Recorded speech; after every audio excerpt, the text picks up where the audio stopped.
wabarakatuh. Eh, Perkenalkan, nama saya Mani Hamdani, NIM 2106060021, Prodi Ekonomi Islam, Fakultas Ekonomi. Jadi saya akan mempresentasikan tugas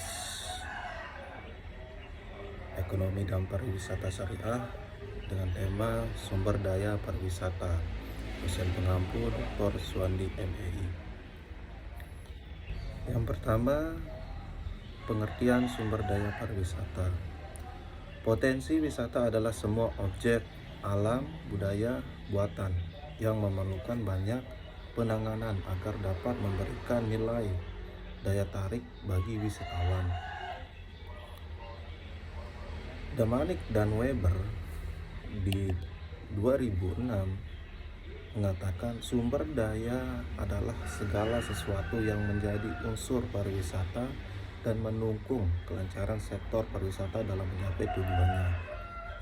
Sumber daya pariwisata adalah modal dasar bagi pembangun pariwisata yang berkualitas. Tanpa keberadaan sumber daya pariwisata yang berkualitas, maka destinasi wisata tidak akan mendatangkan kunjungan wisata serta tujuan pariwisata tidak akan dapat tercapai dengan efektif dan efisien. Lalu ada Yoeti 2002 menyatakan bahwa pengembangan suatu kawasan pariwisata meliputi yang pertama, sebagian besar sumber daya fisik atau komponen produk wisata. Kedua, analisis pengunjung potensial, kebijakan harga dan destinasi saingan. Ketiga, aspek lingkungan, budaya dan sosial. B-nya, sumber daya alam pariwisata. Sumber daya alam pariwisata merupakan salah satu modal dalam sektor pariwisata yang layak untuk dijual dan dinikmati oleh wisatawan. Sumber daya alam pariwisata adalah segala sesuatu yang berada di alam yang mengandung keindahan tersendiri sehingga menjadi daya tarik wisata untuk dikunjungi oleh wisatawan. Sumber daya akan pariwisata adalah segala sesuatu yang dibutuhkan dalam sektor pariwisata dalam mencapai tujuannya. Sesungguhnya sumber daya alam pariwisata adalah anugerah Tuhan yang sudah given di lokasi wisata. Oleh karena itu, sumber daya alam pariwisata harus selalu dijaga dan dilestarikan keberadaannya agar tetap indah dan menarik bagi wisatawan untuk melakukan kunjungan.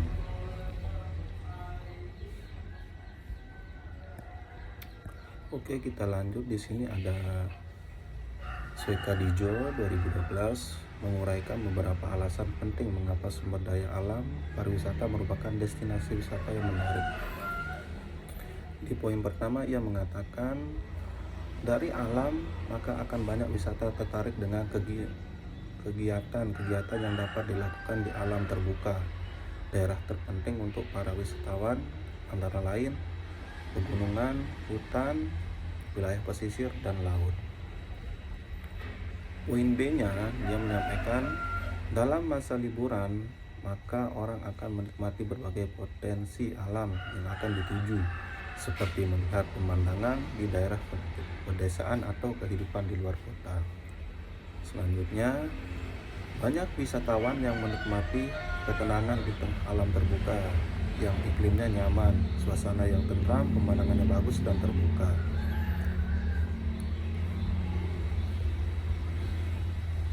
Oke, kita lanjut ke poin C. Sumber daya manusia pariwisata. Dalam Undang-Undang Nomor 10 Tahun 2009 tertulis bahwa pariwisata adalah berbagai macam kegiatan wisata dan didukung berbagai fasilitas dan layanan yang disediakan oleh masyarakat, pengusaha, pemerintah, dan pemerintah daerah. Hal ini menunjukkan bahwa sumber daya manusia pariwisata mempunyai peran yang penting dalam menyediakan fasilitas dan pelayanan pariwisata. Evans, David, dan Georgi 2003 menyatakan bahwa Sumber daya manusia berperan sebagai faktor kunci dalam mewujudkan keberhasilan kinerja. Pernyataan yang sama disampaikan oleh Setiawan 2016, yaitu aspek manusia salah satunya berperan sebagai motor penggerak bagi kelangsungan industri pariwisata di suatu negara. Oke, kita masuk ke poin D, sumber daya budaya pariwisata. Sumber daya budaya adalah segala sesuatu yang diperoleh manusia dengan cara belajar yang dapat menyenangkan wisatawan di lokasi wisata. Sumber daya budaya pariwisata mempunyai peran yang sangat penting dan menentukan dalam menarik kunjungan wisata. Pariwisata yang berbasis budaya disebut wisata budaya.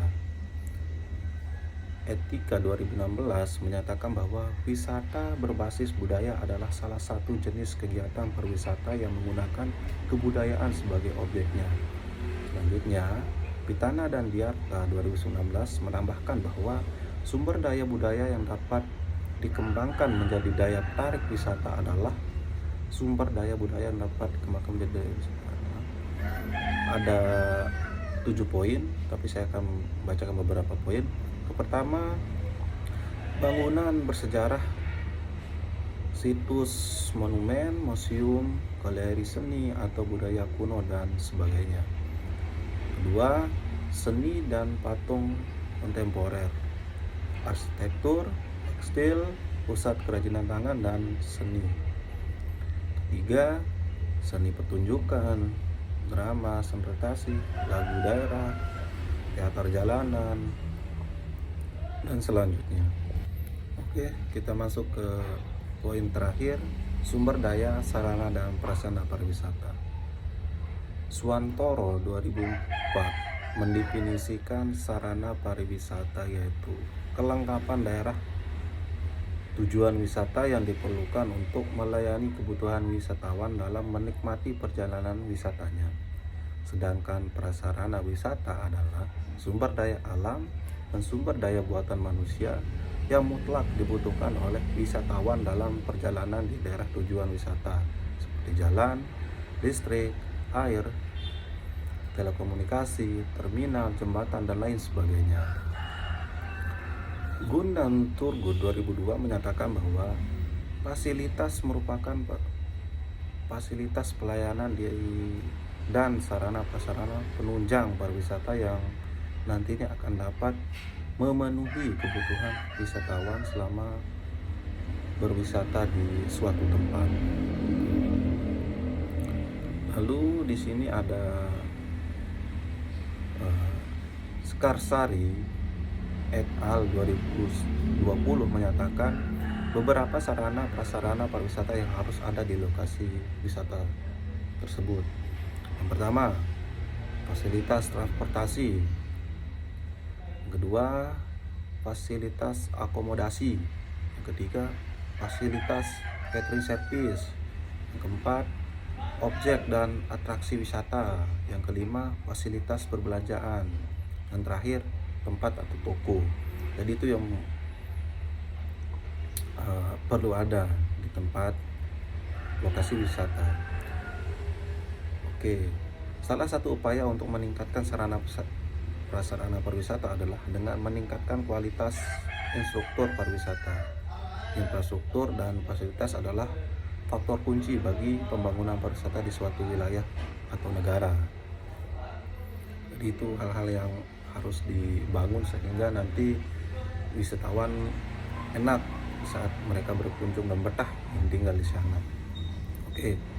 Di sini ada bahasa dari Popescu 2011 menyatakan ada beberapa kategori infrastruktur pariwisata berdasarkan fungsinya, yaitu yang pertama ada infrastruktur primer, ada sekunder dan suprastruktur. Yang dimaksud dengan infrastruktur primer adalah aksesibilitas wisatawan untuk dapat menjangkau destinasi wisata, yaitu seperti jalan, bandar udara, pelabuhan, rel, stasiun, dan sebagainya. Sedangkan infrastruktur sekunder yaitu seperti keamanan, kenyamanan, serta keindahan alam destinasi wisata yang ia kunjungi. Lalu suprastruktur adalah di mana elemen-elemen fisik dan non fisik yang terjadi di lokasi wisata, antara lain seperti hotel, homestay, penginapan lainnya, restoran, rumah makan, kopi, bar, dan lain sebagainya. Oleh karena itu, kalau pemerintah sudah berketetapan hati untuk menjadikan wisata sebagai sektor unggulan, maka sudah sepatutnya pemerintah lebih banyak mengalokasikan anggaran untuk membangun pariwisata, khususnya sumber daya sarana dan prasarana pariwisata, sehingga pariwisata dapat memberikan dampak yang positif bagi pendapatan masyarakat daerah dan menambah devisa negara. Oke, itu saja pemaparan materi dari saya dengan tema sumber daya pariwisata tadi. Mungkin hanya itu yang dapat saya sampaikan. Kurang lebihnya saya mohon maaf. Wassalamualaikum warahmatullahi wabarakatuh.